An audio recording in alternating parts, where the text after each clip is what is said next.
guys. Good morning. Ayan guys, i-share ko sa inyo yung talbos ng kamuti na galing sa tanim. Tanim ako. Una, may tanim yung kaibigan ko. Ayan guys, inarbis ko na kasi lapit na yung paglamig sa Japan. So, ayan guys.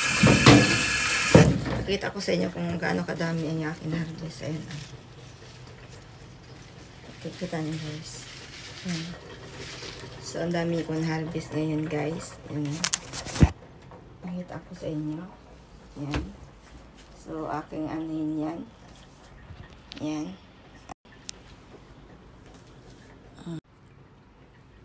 So, ayan. Dami kong na-harvest ngayon. Ayan. Tingnan nyo guys. Oh. Ayan. May buti pa ng lipobitan. Ayan. Linisin ko siya ngayon. Tapos, i-boil ko muna siya. Ayan. Para may kakainin ako. So, ayan guys.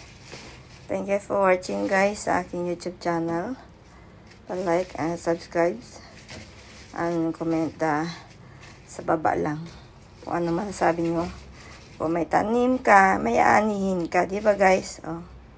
Maganda pa ng mga ng dahon niya ng talbos. Oh. So, ayan guys. Tinan nyo. Maganda pa. Nangati lang ako kasi ay may siya. Oh, may sapat-sapat. Ano yan? Yan. Tinan nyo guys. Huhugasan ko siya yan. Tapos tatanggalin ko yung dumi niya. Ayan guys. Thank you for watching guys.